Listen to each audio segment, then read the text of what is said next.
This is Scratch Your Own Itch, the one show that delivers the conversations that we're afraid to share, but need to. This show is all about creating a life worth living. I'm Logan Tyler Nelson, and I'm your host. So, you're going to hear conversations with creators and entrepreneurs talk about what they do, their current and past traumas, how they became who they are, and what they are truly curious about. This is the show where we talk about the things we think about a lot, but need to talk about more. Please take note that this show is not a substitute for actually creating a life worth living, because this show will stir your beliefs, make you question what it means to create a life worth living. So my promise to you is to always give you one question to answer for yourself today to start turning your dreams into a reality.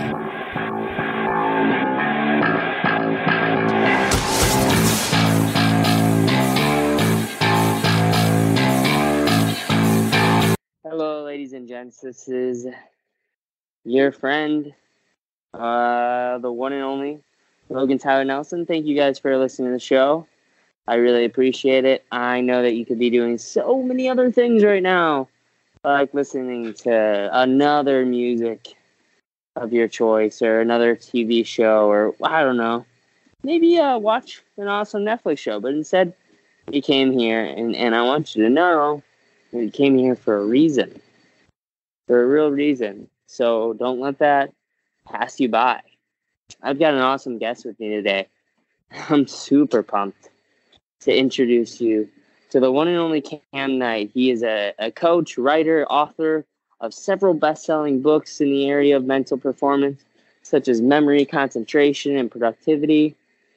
Over the past 15 years, he's dedicated his life to uncovering the secrets of the mind and how to optimize its performance.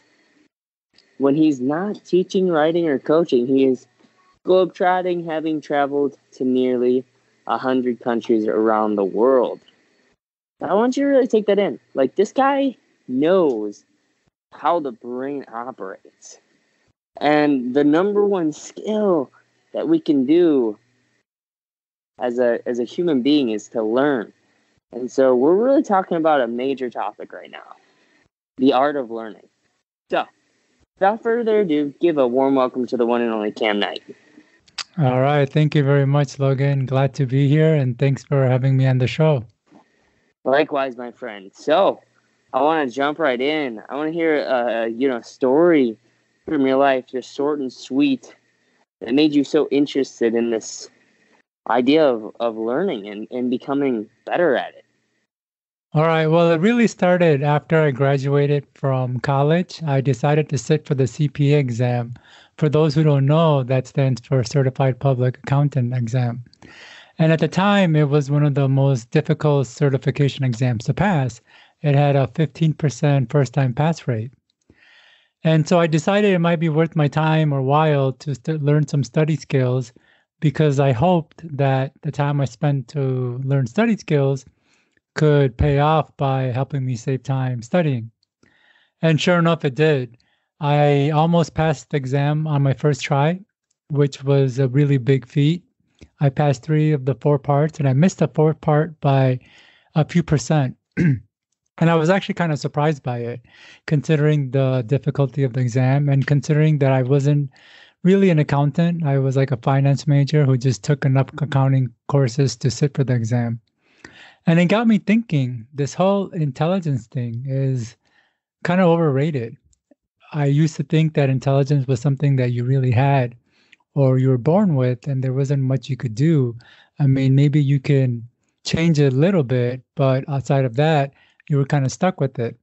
And if you didn't have it, it would severely limit your progress or productivity in life, which is kind of the messages our parents and teachers were really beating down in our brains.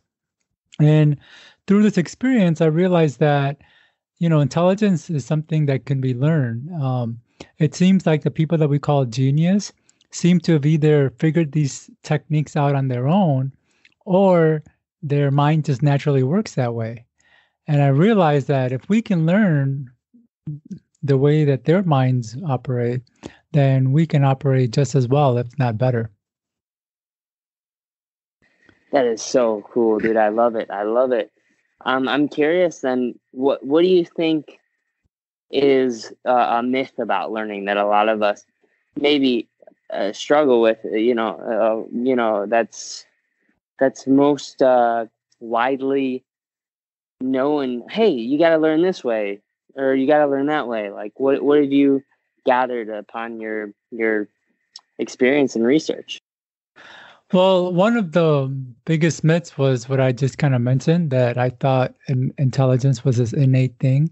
And what's interesting, Logan, is like people who are intelligent want you to think that way because it kind of gives them an edge. It kind of helps them feel a little bit more superior or gets them more attention in terms of teachers and grades and all of that. But once we realize that we all have the same capacity to do as well as anybody else. It's just that we need to take a little bit of time to learn the techniques and systems that are help optimize our brain performance. Then we can do just as well as anybody else. So that would probably be one of the biggest myths that I came across. Another huge myth is that people assume that just because something sounds great, important, obvious, or valuable, that they're going to remember it. And that's one of the biggest fallacies because as humans, we forget as much as 80% of what we hear, see, and learn within a few hours of hearing, seeing, and learning it. Now, that's not within a few months, a few weeks, or even a few days, but within a few hours. And we rely on our memories to remember much more than that. So we'll come across a really great idea or an important piece of instruction and think that it's just too great and important to forget. And sure enough, we forget. Not only do we forget that we had not only do we forget the idea, but we forget that we even had one in the first place. So we forget that we forgot. And what's interesting is that most of us live our lives this way, constantly forgetting things and then going out and trying to learn it again. And a lot of the information that's really useful to us, we've come across multiple times in our lives, yet we just forgot it. And then we just kind of are spinning our wheels, not moving forward just because we're constantly forgetting things. And the only reason we forgot it is because we just assume because it was great and valuable, we'd remember it. That is crazy. Like, I did hear that it's actually more useful to a human being to have the ability to forget and to then learn something new than rather just to store it all as memory, because that would just be too much. And that is one of the reasons we forget. So what's interesting is the mind is built to make us forget information. And it's hard to believe, like, why would my mind make me forget? But there are various reasons for why that is. One is exactly what you said, because more or less we come across so much information on a day-to-day basis that it can't store it all. So it discards majority of it and keeps what it deems important. Another reason the mind will forget is because some memories are just too painful to remember, and they can keep us from moving forward and focusing on what's important in the moment. So as a defense mechanism response, the mind will block such memories so we can be more attentive to the present moment. But what's actually really interesting is that, we humans are made up of a very intricate set of processes and mechanisms. And for these mechanisms and processes to do what they're built to do, they'll make us forget. For example, habits. As you know, habits are designed to keep us in a specific routine or pattern or behavior. And above all, habits will do everything they can to make sure that we stick to that routine or pattern or behavior. And one of the ways they'll do that is to make us forget anything that goes against that routine or pattern or behavior. So these are a couple of reasons why we are built to actually forget. Dude, I got a huge smile on my face. That's so cool. Yeah. Oh, that's so wicked cool. I think movies do a great job at allowing us to feel like we're in another light or another life And so therefore I want to ask you, like, what do you think is a great movie to watch that kind of connects to your area of expertise? Great movie to watch that connects to my area of expertise. Wow, that's a very interesting question. You'd have to give me a second to think about that because, um, well, when we're talking memories, Memento was a pretty fantastic movie. Did you ever see that one, Logan? No, I have not. No, Okay. that's one I haven't watched in full. I've heard it's good though.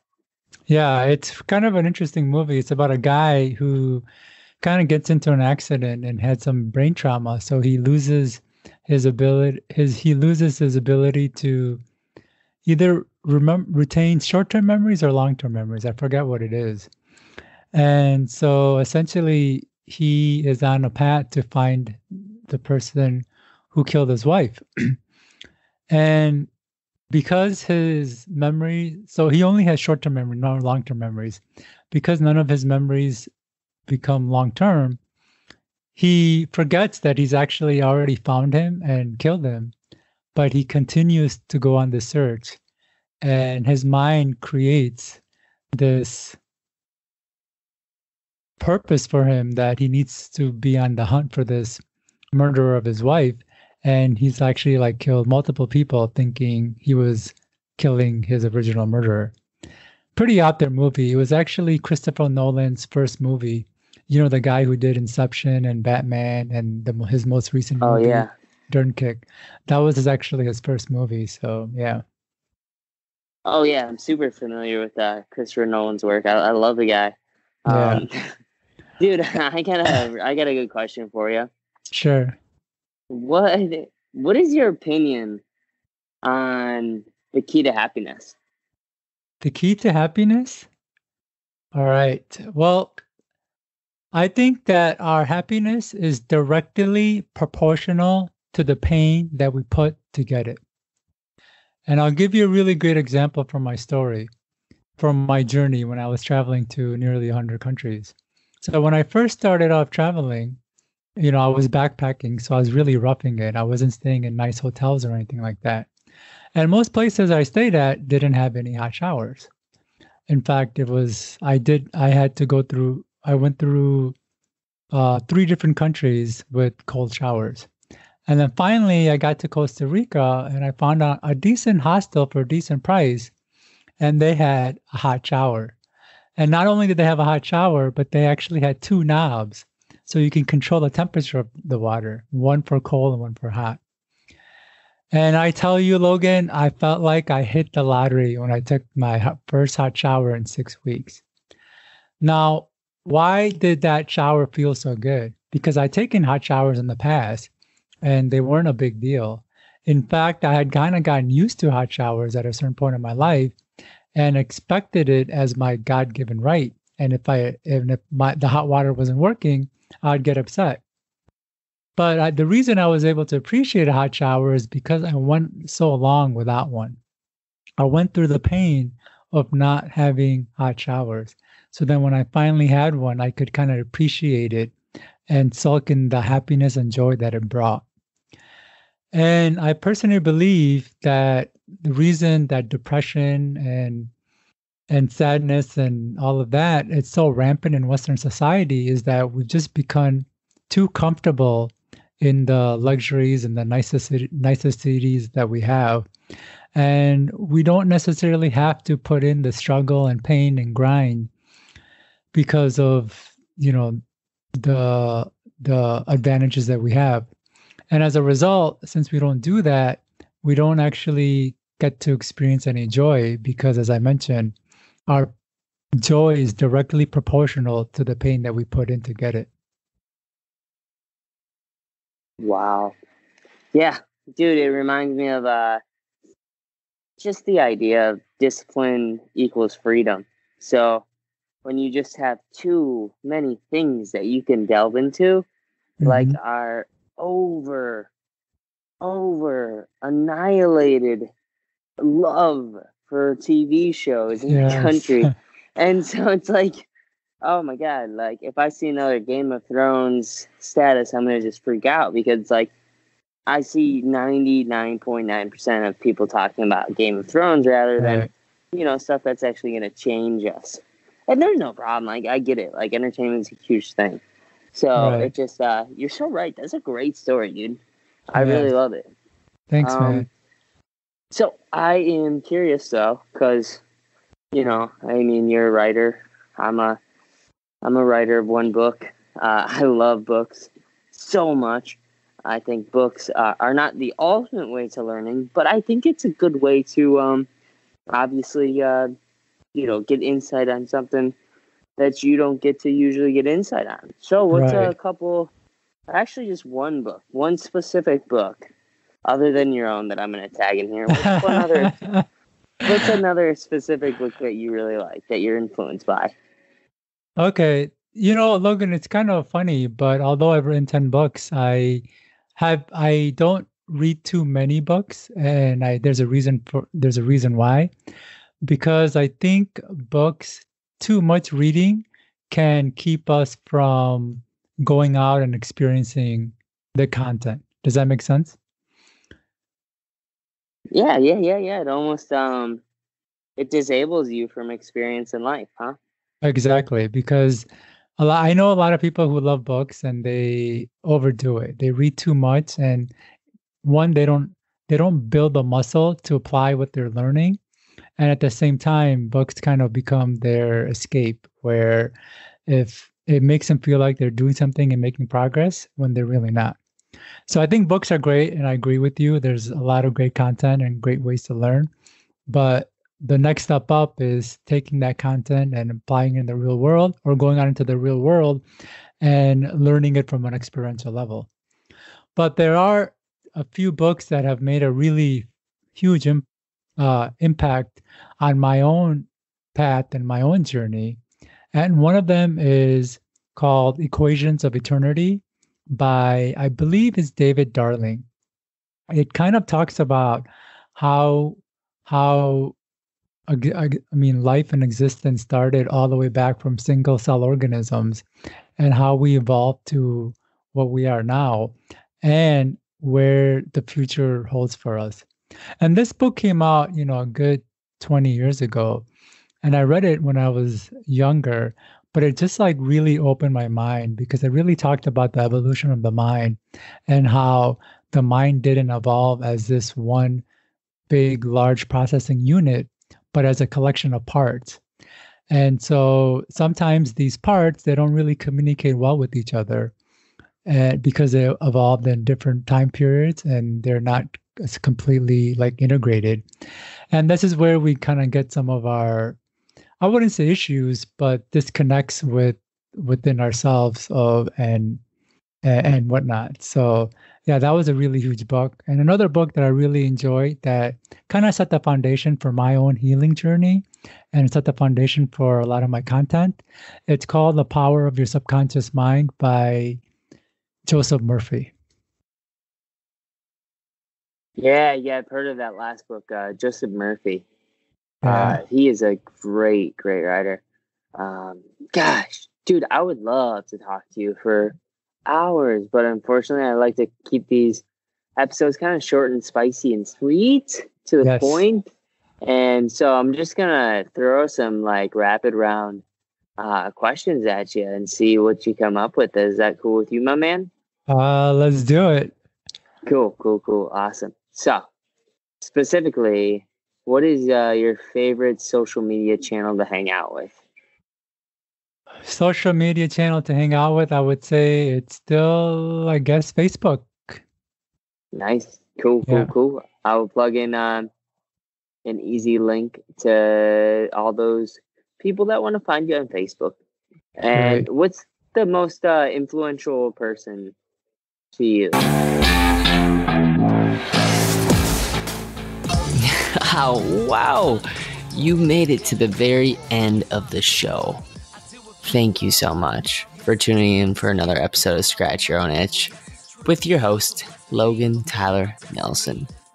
To make it to the end, gosh, that doesn't happen very much nowadays. I mean, especially with the constant distraction.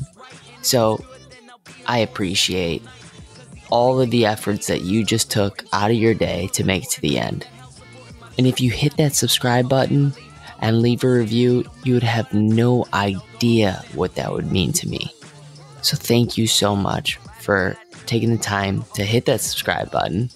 And if you leave a review, check it out. Just screenshot it, send it to me, and I'd love to host your review out on the show. But don't ever forget, like I say, you matter and you're enough.